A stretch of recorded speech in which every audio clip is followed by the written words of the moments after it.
Hello folks, I want to take you through the experience of buying a watch on AliExpress, and I want to show you some of the pitfalls and some of the advantages. Now AliExpress here is a Chinese platform roughly equivalent to Amazon, and unlike Amazon however, you're not buying stuff from AliExpress, you're buying stuff from various stores, sometimes the manufacturers, sometimes drop shippers who act as middlemen between you and the manufacturer. Anyway, AliExpress is a huge marketplace where there's an awful lot of bargains to be had, and the prices, as you'll see here, make a mockery of at least the British retail scene. I mean, here we have a Benyar Daytona allegedly for £6.96. Now sometimes you find that postage and import duties and things like that take these prices up a bit higher. That certainly was my experience with the one I've recently bought. I'll show you an advertisement for it at a very, very low price, but I paid nearly £20 because prices are not transparent on this platform. You have to be a bit careful about that. Well folks, this is the watch that I actually purchased. I bought this about a week ago. I did not pay £6.12 for it. I paid £20. The offer that I got from a different seller obviously was about £16, and because it was over £8 there was free shipping involved. I think if you buy this one you'll find that the shipping costs take you up to around about what I paid for it. Sometimes they can be a bit non-transparent that way, so that's one of the first drawbacks from using AliExpress. So a lot of these people who are selling on here are actually drop shippers. It's some young guy or girl sitting on a beach in Bali. She sets up this advertisement, and when you place your order with her, she places it with the manufacturer and gets it sent to you direct without ever touching the stuff. This though may well be straight from the manufacturer. Sometimes it's very difficult to tell. But anyway, first thing I'd like you to notice is the pictures here. Watch looks absolutely brilliant and it comes in different colourways. But the sharp-eyed amongst you might notice that the hands are sitting at exactly the same position in each of the photographs. And that's because these are not photographs, these are computer renders. Now, some of them look more like photographs than others. This one here, you would be absolutely convinced was a photograph.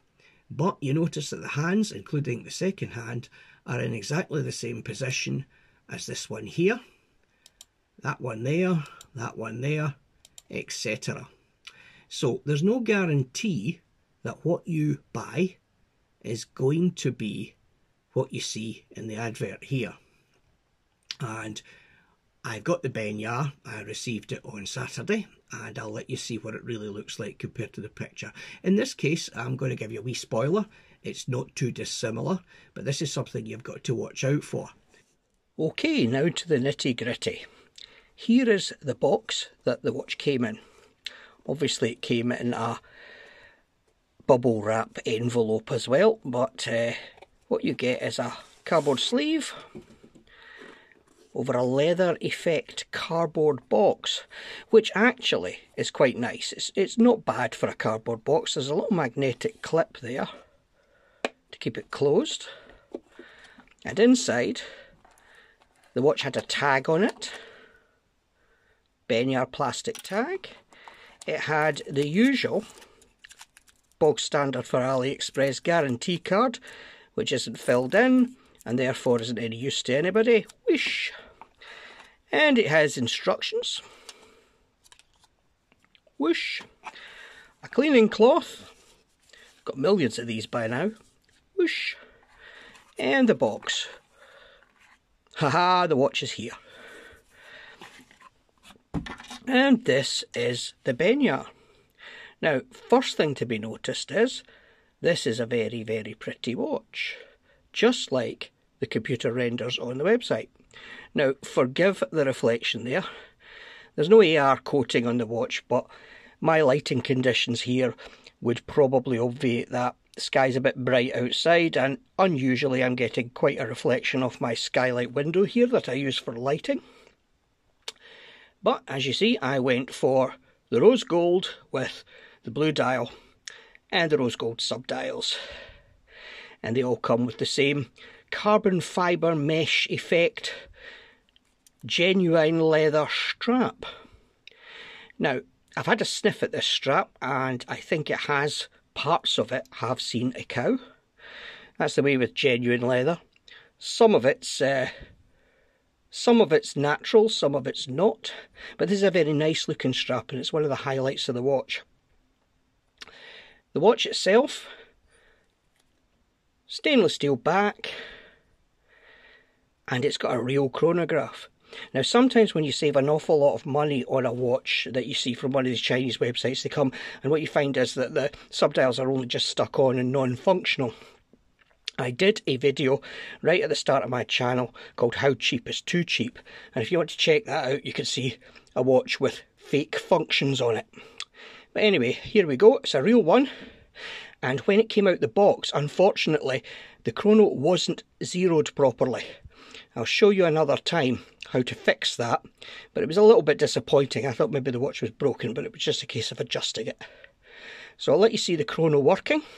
This is not a Mecha Quartz movement. It's not a Seiko Mecha Quartz, so it's your traditional one click at a time quartz chronograph. You see it going around there. The buttons require quite a firm push, and we'll reset it. And there you go. Date function at, well, 4:30. 3 subdials. Some shoulders on the lugs there, an otherwise round case. And the case is the big downside of the watch. Now I've seen this advertised somewhere as having a steel case. That is not a steel case. It's some sort of moulded case, some sort of moulded alloy case with plating on it.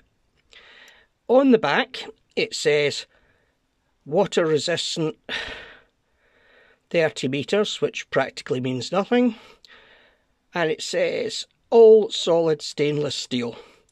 Well, I think the case back is all solid stainless steel, so it's not an actual lie, but this case is definitely not stainless steel. This is, well, what they do is they get monkeys to poo in a mould, and when it hardens they plate it with some sort of chromium plating or something similar. You can tell that this has been moulded. There are no machining marks anywhere on it. There's no brushing. It's all universally smooth, but somehow still doesn't look polished. And that's the coating that they put on the metal. Now, one of the drawbacks of this is that you do get pitting developing over time with your sweat or whatever, and the pretty case will not look pretty forever. But another drawback to this is that the zinc alloy, it's not really monkey poo, the zinc alloy is difficult to machine accurately, and it's even worse when you plate it afterwards. So generally you find one of these watches has a pop-on, pop-off case back. This one doesn't. This one has a screw-in case back. And you see it's off-centre there because I've had the case back off. I'll let you see that in a minute, see the movement inside. But the tolerances are poor when you do that. And the thread for the genuinely stainless steel case back, biting into the softer metal, makes it a bit sticky, which you might think is a good thing, but over time it degenerates the thread on the softer material. So what little water resistance this watch does enjoy will deteriorate quite markedly over time. Now we'll dive into the dimensions of the watch. The thickness of the watch, see this domed, claims to be Hardlex crystal. The domed Hardlex crystal lifts it up to 13.15 millimeters. So it's a fairly thick watch for a quartz watch. Although it's helped out a lot by these lugs which pop down at quite an aggressive angle. And that's useful as well because the case diameter is 42 millimeters. But because it's on a leather strap and because the lugs point downwards, people with smaller wrists, 6 inches or so, shouldn't have any problems wearing this watch as an appropriate size for them. So it's 42.3mm across the case. It's 13.15mm thick. The lug width is 22mm. So it'll be versatile enough if you want to change straps for it. But it's a cheap watch, so I don't see you buying an expensive strap to put on it. But quite a few of us watch collectors have got a lot of 22mm straps in our collections, so there is a bit of variety possible there. So it's actually 22.23mm across, but it's all right. The lug width is fine. And the weight of the watch is 59 grams, which is more or less what you would expect for a watch with an alloy case on a leather band. If you have a look here, you can see that the dial is loomed. Now sometimes in the ultra budget section you find that that loom is simply white paint. But have a look at this. Look there. Yep, it's genuine loom. So this is actually a loom dial, and the loom is not bad at all. I've seen much more expensive watches with much crapper loom. It's not very long lasting, but the dial is at least genuinely loomed. Now if you have a look here, you can see the watch with the case back removed. And I had a devil of a time removing the case back. I used a friction ball and I used a case back tool, and it didn't want to move at first until I thought perhaps it was a fake snap-on case back pretending to be a screw-on case back, and I gave it a little lever with a case back tool, and then I was able to remove it with the friction ball. And the reason for that is there's not much thread on there, and it's really crappy material that the case itself is made of, and it was basically stuck on.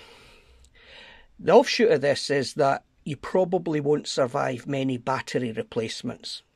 Now, you won't have any cost to remove the case back in normal use, but I just thought I'd let you know. It's not very well machined. It's not. The materials here are not high quality, and this is the major deficiency of the watch. Now, let's have a look at the watch on wrist. The whole raison d'etre of this watch is that it's very, very attractive. This was £20 very well spent, because I've got a very, very pretty watch with a nice strap. Although how genuine the genuine leather is, well, we'll get into that another time in another video. But at least there's some leather in the strap. It catches the light beautifully. The colourway here with the blue dial is absolutely spectacular. It's a sunburst dial here, and it catches the light really beautifully. As does the case, actually. It all looks really, really nice. And this was just £20.